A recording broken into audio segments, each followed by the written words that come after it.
Hello, welcome to Wednesday's North West Tonight with Roger Johnson. Thank you for your company this evening. Our top story. A former teacher who's accused of murdering the baby he'd adopted told police he was definitely going to hell. Preston Davey died in 2023. Two men denied charges, including sexual assault connected to his death. Also tonight, doctors call for a referendum on the Isle of Man's assisted dying bill, saying it's not safe or workable. If you really want to know what the people want, then a referendum's the right way to go. It shouldn't be a small committee. It should lie with the people. What are the hidden gems where you live? We'll explore Merseyside's oldest building, home of the Mersey's first ferry. It's really warm. Is it? Oh. Sheep Detectives actor Hugh Jackman learns more about his woolly co-stars from young Cumbria farmers Jack and William. And a lot of cloud in the forecast tomorrow, with a little bit of patchy rain for some of us as well, but things warming up into Friday. I'll be back at the end of the programme with your full live forecast.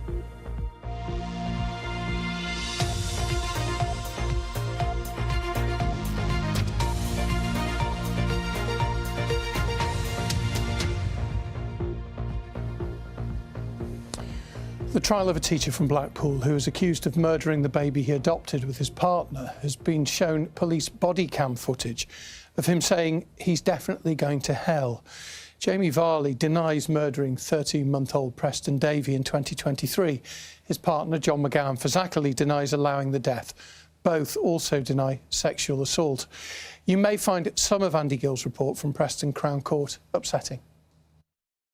The jury has seen CCTV footage from Blackpool Victoria Hospital from the evening in July 2023 when Preston Davey's adoptive parents brought him in unconscious.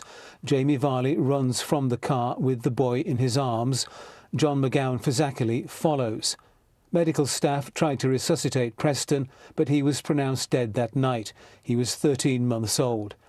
In police video shown in court today, Mr Varley can be heard saying it was his fault because he left Preston in his bath seat for a few minutes. It's my fault because I left him alone. Also on police footage played in court, Mr McGowan-Fazakerley explains what's happened in a phone call to someone. He was in his bath seat and then Jay just walked away for a couple of minutes and came back and he was in the bath water. And then got him out and then he was being said. The trial has heard that Mr Varley says when he returned, baby Preston was not in his bath seat, but was face down in the bath.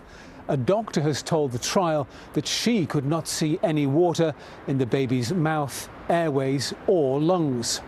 In later police footage, also shown in court today, Mr Varley collapses on the floor in distress. He says, "No, no, no," and "This is not happening." In the police footage shown today, Mr Varley cradles his son and says, "I'll probably never see you again because I'm definitely going to hell." He also says, "They'll whisk me away for neglect." The trial also heard from doctors and nurses who examined baby Preston after he died. A sister in A&E told the jury bruises on his left leg looked like a handprint. Jamie Varley and John McGowan-Fazakerley deny all the charges they face. The trial continues. Andy Gill, BBC North West Tonight, Preston.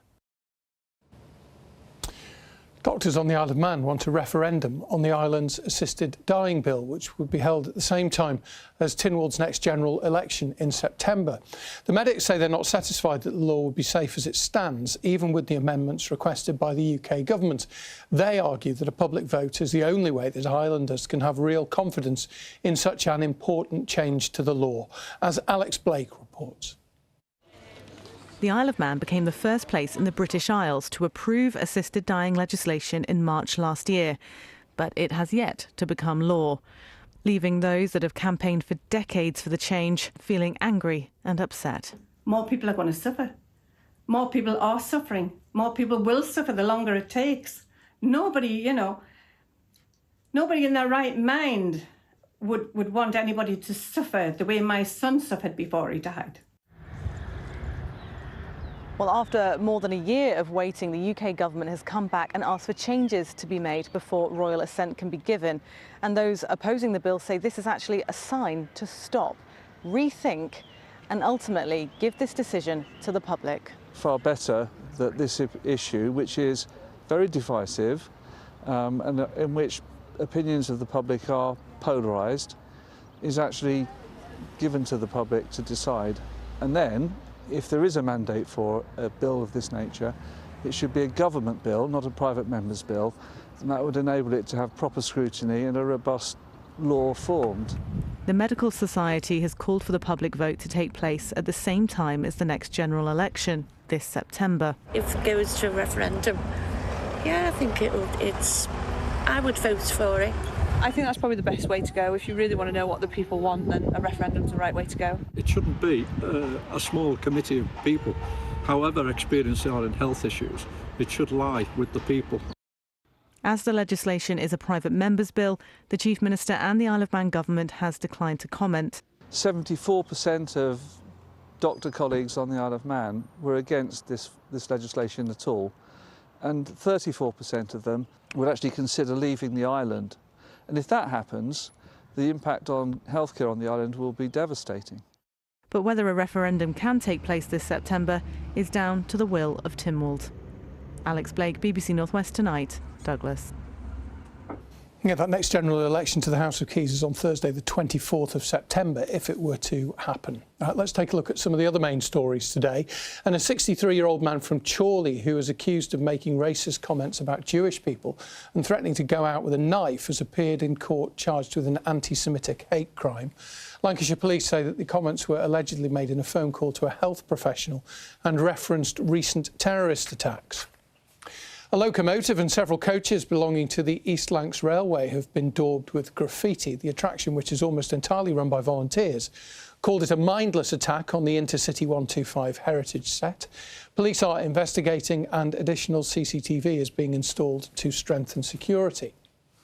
3 men from Liverpool have been jailed after going on a burglary spree which included stealing cash machines from supermarkets and emergency equipment from fire stations. Twins Carl and Lee Kettle got 6 years, Barry Dillon 3 years. They targeted sites in Merseyside, Lancashire and Greater Manchester.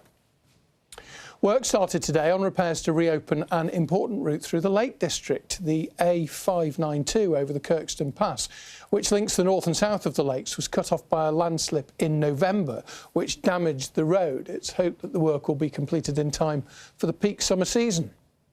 What we've done in the area of the actual slip is we've put in what we call 6G material, which is a 9x6 clean stone.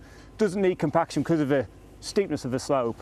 And then what we're doing is we're putting in soil nails, which is metal bars which get drilled through the soil into the bedrock, and then that gets flushed out with grout and surrounded in grout, and then on top of that we put a net in, and we can topsoil it and sort of make it look very sympathetic. The length of our road is equivalent to London to the North Pole.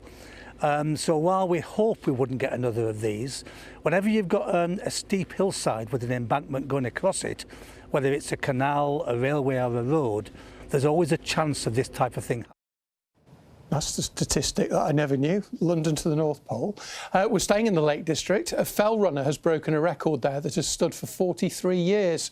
Kim Collison covered the 103 miles route around 26 lakes, meres and waters in just under 19 hours. He knocked nearly 25 minutes off the record, and that was set by the famous fell runner Joss Naylor in 1983. Now, tomorrow, as you will well know, because we've been counting down to them for weeks, we will be voting, many of us, on who runs our local councils, who we put in charge of things like collecting our bins, fixing the roads and, in some cases, providing social care. It's the biggest set of elections since the 2024 general election. So, what's at stake and what does it all mean for the political parties? The ramifications, of course, will be felt far beyond the North West. Our political editor, Annabel Tiffin, is here.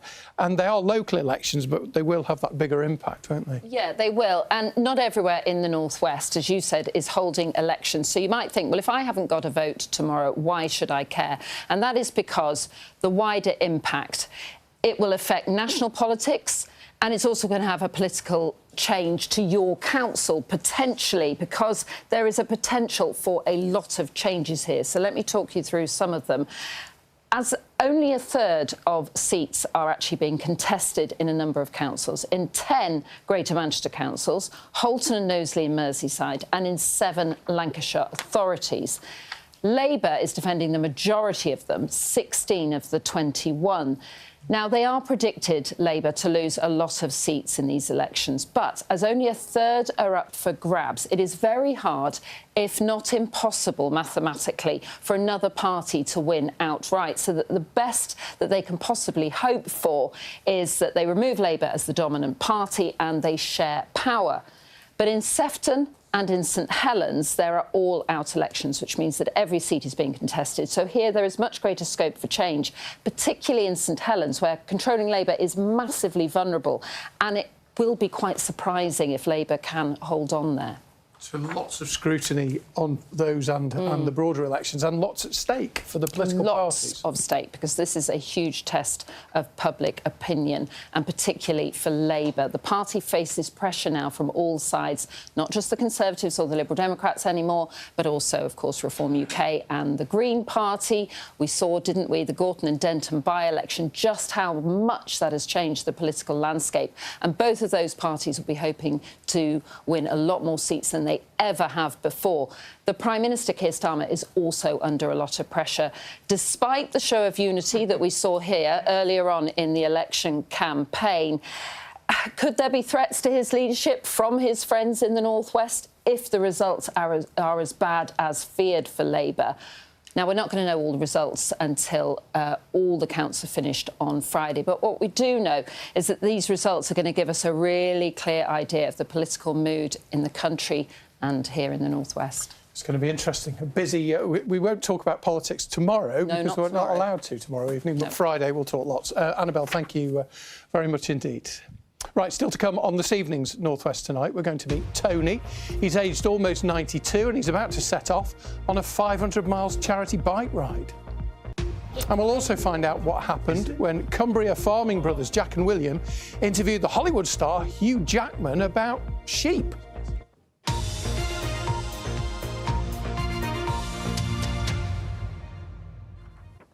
You know, a few weeks ago we received an email to nwt@bbc.co.uk. It was from Carl Montlake. Now, Carl has spent the last 2 decades working with offenders, gangs and young people involved in violent behaviour. And Carl wanted to write and tell us about an initiative in Bolton to make young people think twice before using a knife. The Harmony Youth Project has converted a van into a mobile prison cell, basically to show youngsters where they could end up if they go out carrying a knife. And Annie Knowlson went to have a look. We're trying to get the message across. Taking visual learning to the next level. Can you imagine being locked up in a cell like this for 23 hours out of 24? You're only allowed out for an hour. It's not good, is it? No. These children are finding out about life in a prison cell. Well, we're not trying to scare you. We're just trying to say these are the consequences of when you make really big mistakes. It's left them thinking about what life would be like behind bars. The first day I would be like, oh, it's all right, but then the next day I couldn't take it. I feel like it's not good to be sat in here because it means that, like, you've done something what you probably shouldn't have done. If I was to stay in here for a long time, I would not be very happy with myself. Don't carry knives. If you do it, you're going to ruin your life and their families' lives.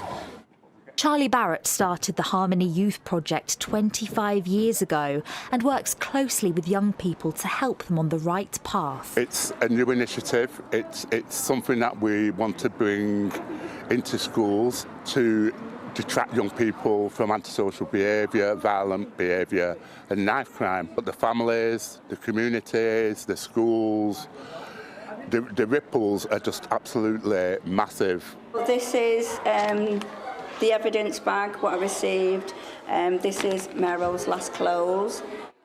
The van is visiting Mero's World Foundation, a youth club Kelly Brown opened 3 years ago after her 16-year-old son, Romero West, was fatally stabbed. They always say, like, they're safer in here than on the streets. As we know, knife crime, it's getting younger and younger. Peer pressure, it's probably fear. It's one thing for me, it's not having anything to do. This is why, obviously, again, we set up this hub to pull them in off the streets. The youth club provides a safe space for more than 50 young people a week. Charlie and his team are urging people to get in touch if they've got an issue in their area, so they can help to get the message across. Don't carry knives, save lives. Annie Olsen, BBC North West Tonight, Fallowfield. A really, really good project. I'm sure you'll agree that's being run by Charlie there, and Kelly speaking about Romero, her son. And thanks to Carl Montlake for getting in touch and telling us all about it. And if you have any ideas that you think we should be covering, nwt@bbc.co.uk, as you know, is the email address. Now, at 90 years old, it is probably fair to say, maybe, that most people slow down a little, maybe put their feet up. But here's a clue. Not Tony Newton. Tony's about to be 92. He's a keen cyclist, he has been for years, and he's going to take on a huge challenge to raise money for a youth club in his hometown of Chorley. That's because Tony is going to do it by cycling 500 miles. Kelly Foran hopped on her hybrid bike to go and see him this morning.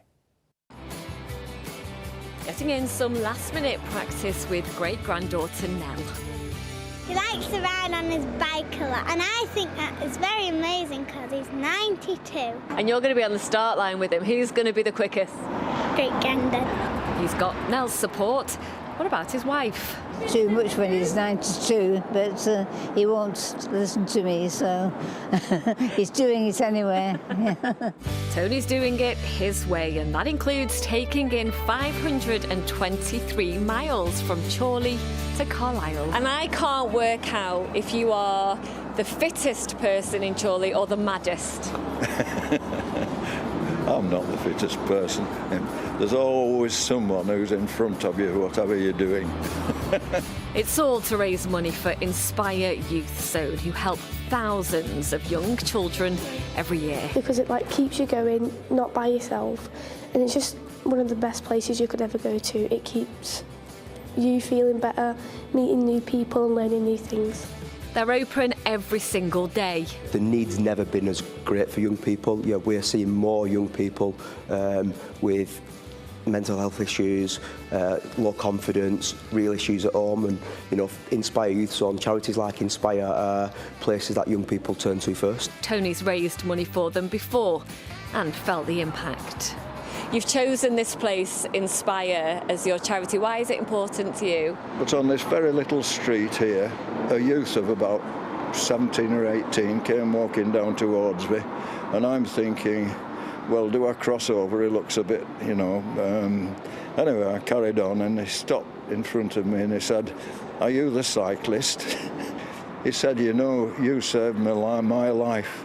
Every time I think about it. He sets off on Sunday, so any last-minute nerves? I'm not supposed to say this, but it's a doddle. I'm not sure many other people would agree, but we wish you well. Good luck. Thank you very much.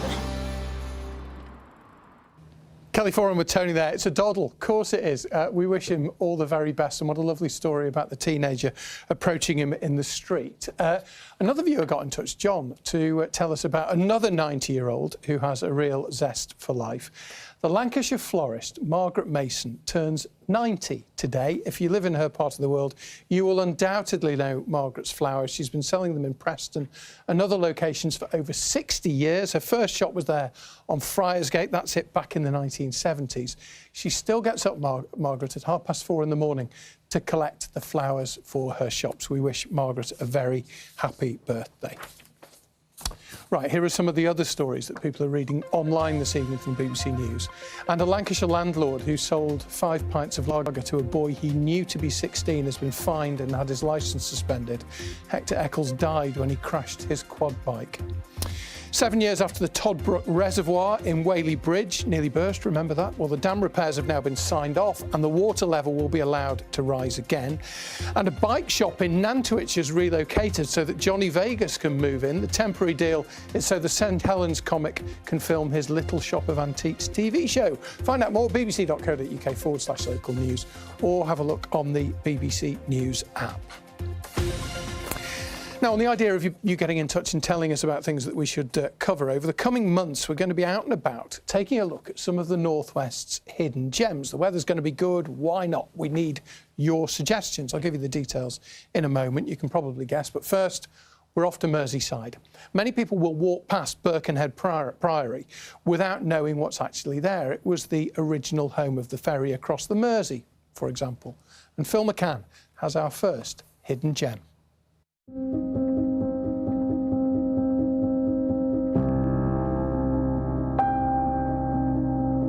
It's home to the oldest building on Merseyside. It was the launch site for the first regulated ferry across the Mersey. It's an oasis of calm among bustling industry. And lots of people don't seem to know it exists. So we're now walking into the Great Hall. This is where you'd be put up if you were in need or a ferry passenger.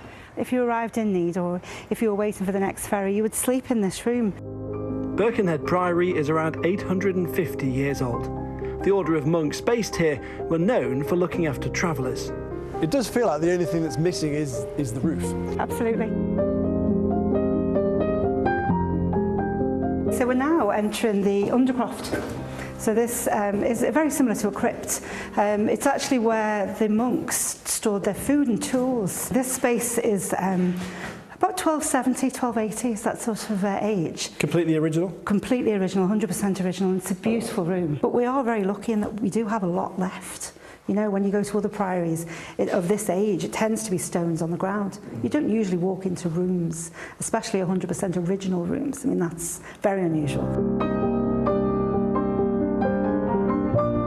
And all this right next door to a huge shipyard and the mouth of one of the Mersey tunnels, all of which you can see from the old St Mary's Church Tower, which is also on the Priory site. For a lot of people, this really is a hidden gem because it's in amongst the industrial part of Birkenhead. But in reality, of course, it's just a short train ride from the middle of Liverpool, which thousands of tourists visit every year. So much history on our doorstep, and it's free to come round, and it's just interesting to look at.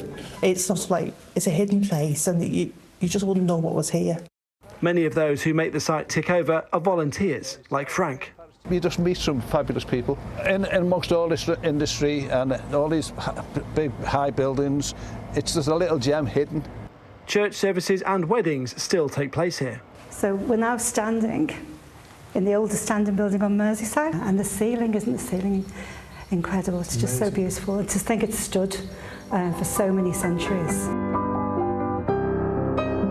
Birkenhead Priory is open Wednesday to Sunday all year round, and it's free.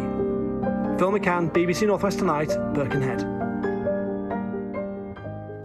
Beautiful building, isn't it? Birkenhead Priory, the first of our hidden gems then. If you've got a hidden gem that you would like to share with the region, come on, why not?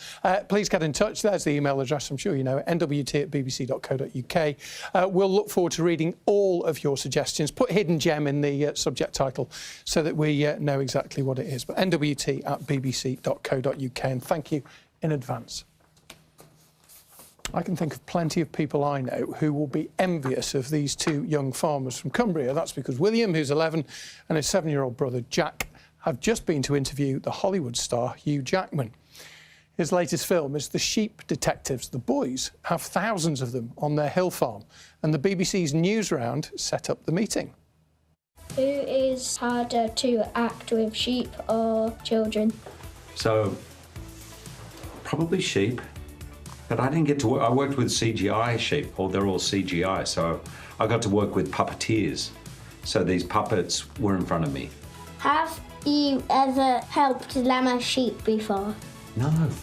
I'm guessing you guys have, and now they're being born, right? Most of them in the spring? Yeah. And what's it like? It's really fun. Is it? Yeah. Because when there's like just a leg sticking out and the head, it's really fun to like get the other leg, because when you reach in to get the other leg, it's really warm. Is it? Oh. You look like you don't like it that much, William. No. No. Just messy. Yeah. Yeah. We have our present for you. Thank you. Thank you so much. Fish egg Thanks, and, one. Oh. Goose eggs. Oh. It's lovely to meet you guys. Can have a picture. Yeah, you can have a picture. That's my present to you, a picture. How cool is that? Really well done to William and Jack grilling Hugh Jackman there. Right, let's have a look at the weather. I bet, Keely, are you a Hugh Jackman fan? I think I know plenty of people who are. Who isn't? Who isn't, Roger? Very jealous of those two little boys. What a fantastic job they did. The weather for the next few days. Well, it is warming up, and we'll be pleased to hear that because today it has been a pretty decent day. We've had some sunshine at times, but it has been cool for the time of year, only to 12 to 14 degrees. I think through Friday we'll start to see more May-like temperatures. But despite the fact that we've had a bit more cloud developing through this afternoon, we have also had some sunshine today, particularly through the first half of the day. Look at these lovely blue skies in Liverpool city centre here. And then a little bit more cloud in Altrincham around the middle part of the day. And certainly this afternoon we've seen that cloud spread out a little bit. But nevertheless, there's some sunshine out there at the moment, and it has been a pretty decent day, certainly better than tomorrow. The key pictures coming into the Weather Watchers page. We love to get them to tell the story of the weather through the day. You can send them to Molly and I on social media as well. So tomorrow there is a lot more cloud around, and that cloud will be thick enough at times to produce a little bit of drizzle in places, probably more nuisance value than anything else, and it's more likely through the afternoon compared with the morning. But the winds will still be light. You can see this on the pressure chart. They'll start to come from more of a southerly direction, and that will draw milder air for Friday, but then those temperatures fall away again through next week. So the best of any clear spells will be this evening before that cloud thickens up again from the west, and there'll be a little bit of drizzle for some of us overnight, and temperatures will drop back to around 5 or 6 degrees. So a frost-free night, a very similar night compared with last night. So tomorrow, fairly cloudy through the morning, but this is when we've got the best chance of any brighter, sunnier spells at times. But we will see that cloud thicken up with patchy rain and drizzle spreading in from the west. The Isle of Man actually brightening up later in the day. Elsewhere, a lot of cloud and that nuisance value rain and drizzle. With temperatures perhaps a little bit higher, fairly academic given the weather conditions, but 15 or 16 degrees. 16 is about average for this time of year. That's 61 Fahrenheit. Into Friday, a milder day to come. Yes, there'll be some sunshine. There'll also be a few showers. Still mild for Saturday, but there will be some rain around, Roger. I thought you were going to say back to The Greatest Showman. Oh, that would have been great. Sorry. Obviously not. I wouldn't dare. Thank you very much, Keely. See you tomorrow. Thanks to Debbie and to Vicky, who've first off the blocks with hidden gems. Really great. Thank you very much. Have a great evening. Thanks for watching. Good night.